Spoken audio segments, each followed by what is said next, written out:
মায়াপুর তোমরা কিভাবে যাবে সেটা বলে দিচ্ছি। আমি যেহেতু বিন্নগরবাসী তাই আমি বিন্নগর থেকেই গেছিলাম কৃষ্ণনগর লোকাল ধরে। তোমরা যারা শিয়ালদা থেকে আসবে তারা শিয়ালদা থেকে কৃষ্ণনগর পর্যন্ত এসে ওখান থেকে অটো পাওয়া যায়, অটো থেকে মায়াপুর ঘাট বলেই তোমাকে নামিয়ে দেবে। তারপর সেখান থেকে তুমি টিকিট কেটে যথারীতি তুমি পৌঁছে যাবে মায়াপুর ঘাটের ওই পারে। এই মায়াপুর ঘাটে আর একটা আছে সরবগঞ্জ ঘাট, যেখান থেকে তুমি নবদ্বীপ যেতে পারবে। এই মায়াপুর ঘাটের এইখানে কিন্তু একটা রহস্য আছে। এখানে দুটো নদী কিন্তু একই স্থানে মিলিত হয়েছে, কিন্তু দুটো কালারে দেখা যায়। এটা আমার মতে বলে এটা মাটির জন্য অনেক সময় হয়, কিন্তু সবাই বলে যে এটা নাকি ঠাকুরের খেলা। জানি না কোনটা সঠিক। মায়াপুরে আসলে তোমার কিন্তু মন ভরে যাবে। আর হ্যাঁ, এখানে কিন্তু প্রত্যেকটা হোটেলে তুমি নিরামিষ খাবারই পাবে। এখানে তুমি কোনোরকম কোনো আমিষ খাবার পাবে না। এখানে থাকা খাওয়ারও অনেক সুব্যবস্থা রয়েছে। দেখলে, তোমাদের সাথে কথা বলতে বলতে আমরা টোটো ধরে চলে এসেছি মায়াপুরের গেটের কাছে।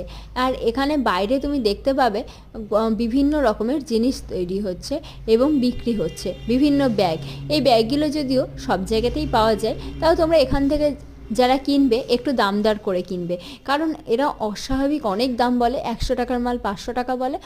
সে সেই দেখে তোমরা কিনবে। আমরা চলে গেছিলাম স্কনের 8 নম্বর গেট দিয়ে ঢুকে।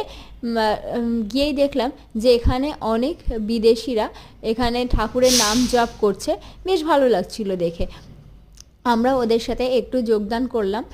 মানে ওরাই তোমাদেরকে ডেকে তোমাদের সাথে আলাপ পরিচয় করবে, বেশ ভালো লাগে। আর আমার এটা ভেবে বেশ ভালো লাগে,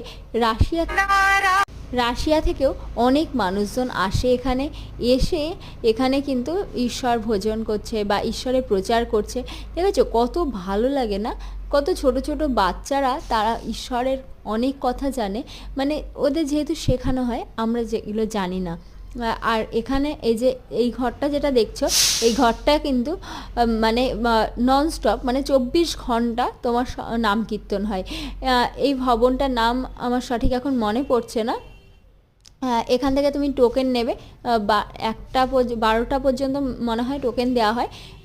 এখান থেকে টোকেন কেটে তারপরে তুমি প্রসাদের জন্য দুপুরবেলায় খেতে পারবে। টোকেন ছাড়া কিন্তু কাউকে খেতে দেওয়া হয় না। যেহেতু মন্দিরের ভেতরে ক্যামেরা অ্যালাউ নেই, সেই জন্য আমি মন্দিরের ভেতরে তোমাদের সাথে সেরকম কিছু শেয়ার করতে পারবো না। আর এই মন্দিরের মধ্যে কিন্তু অনেক জিনিসপত্র রয়েছে যেগুলো বিক্রি হয়, ঠাকুরেরও অনেক কিছু বিক্রি হয়। এখান থেকে তোমরা গীতা নিতে পারো। আবার যারা অনেক দূর থেকে আসো, গুপি ড্রেস নিতে পারো, যেটা এখানকার বেশ বিখ্যাত। যা অনেকেই বাইরের থেকে এসে এখান থেকে গুপি ড্রেসটা কিন্তু কেনে।